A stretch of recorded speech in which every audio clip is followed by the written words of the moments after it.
नमस्कार, मैं चंदन कुमार और आप देख रहे हैं अपना पसंदीदा चैनल अंगवानी। देश भर के तमाम कर्मचारियों को नमस्कार है। हालांकि थंबनेल से आपको पता चल ही गया होगा कि ये खबर आपके लिए एक झटके की तरह है। अब जिस तरह से हमने आपको खुशखबरी देनी शुरू की थी, इतनी खबरें थी आपके लिए, अच्छी खबरें। भले देखिए सोशल मीडिया पर तो देखिए व्यूज सब्सक्राइब के लिए 8वां वेतन आयोग और ओपीएस यूपीएस का, लेकिन कर्मचारियों से जुड़े हुए ऐसे कई मसले हैं जिनसे आपका हित जुड़ा होता है, जिससे आपका फायदा जुड़ा होता है और उससे आपको उस पर जो सरकार का फैसला क्या होता है, उस पर कर्मचारी संगठनों का क्या रुख होता है, इन सब का असर आपके जीवन पर पड़ता है। इसलिए हमने ये सोचा था कि चलिए एक एक करके, ठीक है, अभी यूपीएस और 8वें वेतन आयोग का तो आपको पता ही है। अब हम ऐसे कुछ से कुछ वीडियो बना दे वो तो हमारे उसमें है नहीं, क्योंकि आपने देखा पिछले कुछ दिनों आपको वीडियो नहीं मिला होगा। तो जो वीडियो नहीं है, कोई खबर नहीं है हमारे पास, तो हम नहीं बनाते, इस चीज का हम पालन करते। और कुछ लोग कह रहे थे, जब हमने बताया था कि वो जो इंश्योरेंस स्कीम है जिसको कि लेकर काफी दौर की बैठक हो चुकी थी, लेकिन उस पर एक राय नहीं बन पाया था, और अब जाकर एक राय बन चुकी, जिसके तहत कर्मचारियों को सरकार जो है 3.5 लाख तक देने को तैयार हो गई थी।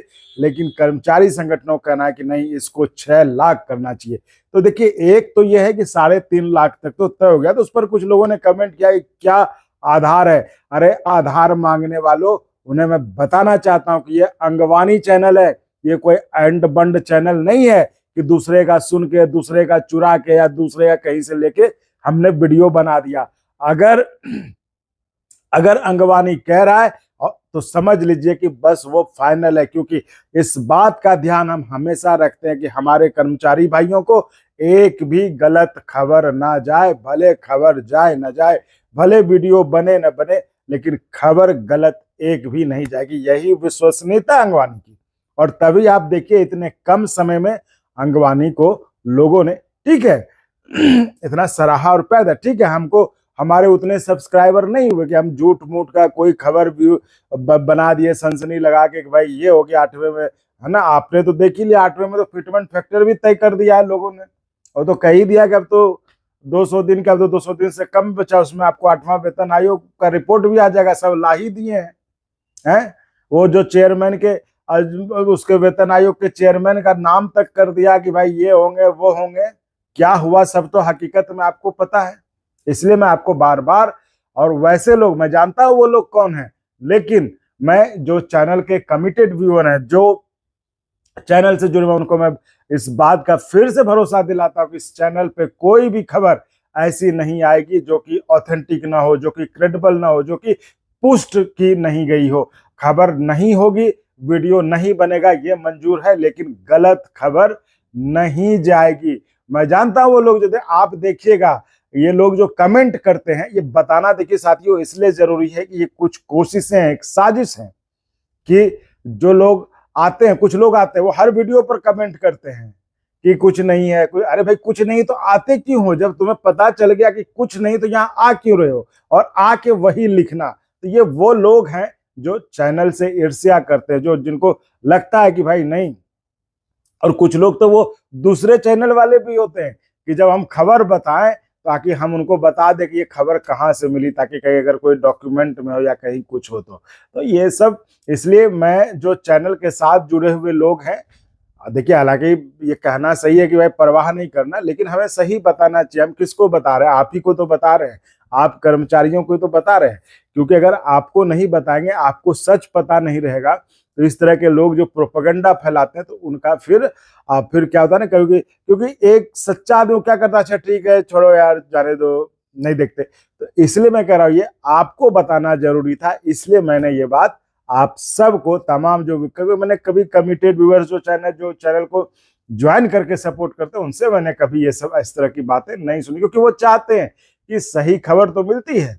और सबसे बड़ी बात, जो लिखते हैं वो भी कहते हैं कि काम की बात कम, यानी कि काम की बात है ना, वो मानते हैं ना, है ना। तो इसलिए, और मैं उन लोगों से कहूंगा, अगर वो सच में ऐसा लिखते हैं तो चैनल को ज्वाइन कर लें, मेंबरशिप ले लें, और जब फोन करेंगे हम उनको खबर बता देंगे, है ना। तो चलिए, हम अब वक्त बिना गवाए हम आते हैं कि आखिर क्या झटका लगा, कौन सी ऐसी खबर है जिसको कि मैं कह रहा हूं कि ये देश भर के कर्मचारियों के लिए झटका है। अब देखिए, मैं तो खुशखबरी से शुरू करने जा रहा था, लेकिन लोगों ने ऐसा किया, हमने कहा चलो, मैं चाह रहा था कि इसको तो बाद में बताएं, क्योंकि ना, मतलब मैं सोच रहा था कि सुन के तो झटका ही लगेगा, दुख ही होगा, कह रहे क्या हो गया। इसलिए मैं चाह रहा था इस खबर को बाद बताऊंगा, क्योंकि अभी हमारे पास खबरें बहुत सारी है जो कि कर्मचारियों से जुड़ी। इससे भी बड़ी खबर मैं आपको कल या परसों दूंगा, जो कि बहुत बड़ी खबर है, जिसमें आपको मैं बताऊंगा कि आखिर जो भी झटका लग रहा है या जो भी दिक्कत हो रही कर्मचारी, वो क्यों हो रही है, आखिर क्या कारण है उसको, वो मैं बताऊंगा। वो बड़ी खबर होगी। और इससे पहले तो मैं आपको बहुत सारी खबरें हैं आपसे जुड़ी हुई, जो कि आपके लिए एक तरह से फायदे भी है। मतलब वही कह रहा हूँ, देखिए, अगर सिर्फ 8वें वेतन आयोग की खबर सुनेंगे फिर उसमें, या यूपीएस यूपीएस, तो अभी तो उसमें कुछ है नहीं। अब हम झूठा ही बना दें कि भाई इतना फिटमेंट फैक्टर तय हो गया और इस पे ये हो गया, तो उसका कोई मतलब नहीं, उसका कोई फायदा नहीं है। तो आइए अब हम चलते हैं कि आखिर ये कौन सी ऐसी खबर है जिससे कि आपके उम्मीदों को झटका लगा है, आपको निराशा हुई है। जी, तो ये है खबर आपके 18 महीने के डीए का मामला है। 18 महीने के डीए का मामला, जिसको कि लेकर हमने हर जगह आवाज भी उठाई, हर जगह आपकी बात भी पहुंचाई, और चाहे वो एआरएफ हो, चाहे एनएफआईआर हो, तमाम नेताओं के इंटरव्यूज आपने पहले से सुने, जबकि हमने सबसे बात की, और सबने कहा भी था कि इस पर जो है हम एक निर्णायक मोड़ पर हम इसको ले जाकर जो है इस पर हम फैसला करवाएंगे, है ना। तो उम्मीद भी कर्मचारियों की बन गई थी कि हो सकता है चलो ओपीएस यूपीएस तो नहीं, लेकिन 18 महीने डीए पर कुछ हो जाए। लेकिन इस बार के भी जेसीएम मीटिंग में आपको मतलब निराशा हाथ लगी है। जो उम्मीद की जा रही थी कि इस बार 18 महीने के डीए को लेकर सरकार हरी झंडी दिखा देगी, सरकार जो कह देगी कि भाई उन कर्मचारियों को जिन्होंने की उस महामारी के दौरान, जबकि सारा देश बंद था, उस समय लोगों ने, मतलब जो सरकारी कर्मचारी था, आखिर सब कुछ तो वही चला रहे थे। उस महामारी के दौरान जब आम लोग बाहर नहीं निकलते थे डर से, देश में लॉकडाउन था, उस समय सरकारी कर्मचारी आपके देश को चला रहे थे, आपके देश के सिस्टम को चलायमान रखे हुए थे। खासकर रेलवे और जो अस्पताल, जो हॉस्पिटल है, इन सब के तरह के जो सुविधाएं थी, वहां तो लोगों ने सब, आपको पता ही होगा, मैं क्या बताऊं किस स्थिति में काम किया था। तो ऐसे में उम्मीद की जा रही थी कि चूंकि देश को इन कर्मचारियों ने वैसे वक्त में काम किया, बिना कुछ सोचे, बिना कुछ मांगे, तो उनको डीए मिल जाएगा, 18 महीने का डीए, जिसको कि लेकर देश के तमाम कर्मचारी संगठन समय समय पर आवाज उठाते रहते थे। वो तो आपने पहले भी देखा, हमने आपको इंटरव्यू के माध्यम से भी तमाम नेताओं की बातें सुनाई। लेकिन अब जो हुआ है वो ये हुआ है कि सरकार ने एक बार फिर से मतलब असमर्थता जता दी है 18 महीने के डीए को लेके। अब ये उम्मीद थी कि इस बार के जेसीएम में जो है इस पर जो है डिसएग्रीमेंट नोट कराया जाएगा। तो वो जो है इसको लेकर भी आया था कि कुछ ना कुछ तो होगा, मतलब कुछ ना कुछ तो फैसला होगा। लेकिन इस बार के मीटिंग में भी सरकारी पक्ष ने मतलब उसको असमर्थता जताई। तो वो मैं आपको, जो सरकारी पक्ष का जवाब है वो मैं आपको सुना देता हूं, है ना। कि देखिए, जो ये है उसमें ये है कि डीओई मतलब डिपार्टमेंट ऑफ एक्सपेंडिचर, यानी ये जो फाइनेंस डिपार्टमेंट, फाइनेंस यानी वित्त मंत्रालय का जो ये सारे अहम फैसले जो था वो है डिपार्टमेंट ऑफ एक्सपेंडिचर, यानी जितना भी खर्चा होना है वो डिपार्टमेंट ऑफ एक्सपेंडिचर है। उसने जो है इन्फॉर्म किया, DOE inform that as the adverse financial impact of pandemic in 2020 and the financing of welfare measures taken by the government had a fiscal spillover beyond financial year 2020 and 21. तो अब तो arrears of DA/DR were not considered feasible। इसका मतलब आप समझ गए होंगे, नहीं समझ, मैं इसको थोड़ा हिंदी में भी बता देता हूं। इसका मतलब ये हुआ कि डिपार्टमेंट ऑफ एक्सपेंडिचर, जो कि फाइनेंस वित्त मंत्रालय के अंदर आता है, देश में जो भी खर्चे होते हैं, तमाम तरह के खर्चों के बारे में फैसला जो है यही डीओई लेता है, जिसको हम बोलते हैं डिपार्टमेंट ऑफ एक्सपेंडिचर।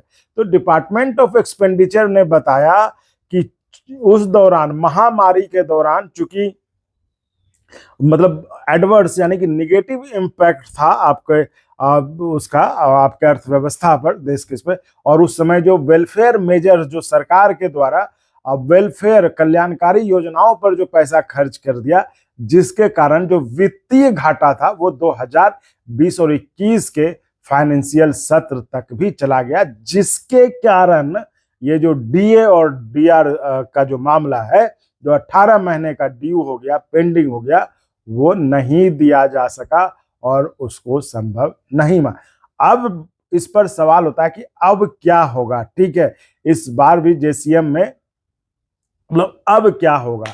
तो इस पर जब जेसीएम में ये हुआ कि इस बार भी सरकार ने नहीं माना इसको, तो हमने बात की शिव गोपाल मिश्रा जी से, जो कि जेसीएम के कन्वीनर हैं, स्टाफ साइड के जो कर्मचारियों का जो प्रतिनिधि मंडल होता है ना, जो सरकार के प्रतिनिधि मंडल से बात करता है, वही ज्वाइंट कंसल्टेटिव मशीनरी जो जेसीएम, जो कि कर्मचारियों को मुद्दे को आगे रखता है। तो उन्होंने बताया कि इस पर जो है हमने डिसएग्रीमेंट की भी बात की थी इस बार, लेकिन सरकार की तरफ से कुछ और बात करके उसको जो है थोड़ा टाल दिया गया अगले के लिए। तो इस पे जो है, लेकिन उन्होंने बताया कि अब अगली बार जो है इस पर फिर बात होगी और इसे हम छोड़ने वाले नहीं है, ये तो उन्होंने बताया। तो देखिए अब क्या होता है, ये तो अगली बारी मीटिंग में या फिर जब हमारी मुलाकात होती है जेसीएम के नेताओं से, उनसे बात होती है, तो उनका भी हम स्टैंड लेने की कोशिश करेंगे कि आखिर अब वो क्या कहेंगे। चूंकि जेसीएम में 18 महीने के डीए पर फिर से निराशा हाथ लगी है, सरकार ने असमर्थता जता दी है कि चूंकि फाइनेंशियल जो डेफिसिट था, जो कल्याणकारी महामारी के दौरान जो कल्याणकारी योजनाओं और जो सरकार के जो ऑपरेशंस थे, उसको लेकर जो है खर्चा घाटा, वित्तीय घाटा बढ़ गया था। मतलब वो 2020-21 से भी ज्यादा हो गया था घाटा उस, तो इसलिए ये डीए नहीं दिया जा सका था। तो फिलहाल इस वीडियो में खबर यही है कि ये जो झटका, जिस उम्मीदें काफी देश के कर्मचारियों को थे कि अब जो है शायद इस बार सरकार जो इस पर कुछ फैसला ले लेगी, वो 18 महीने का डीए मिल जाएगा, लेकिन वो उस पर सरकार ने ना, फिलहाल तो ना कर दिया है। तो चलिए हम अगले वीडियो में जब हमारी बात होती है कर्मचारी नेताओं से, आखिर उनका क्या रुख है, हम फिर वो भी आपको बात करके बताएंगे।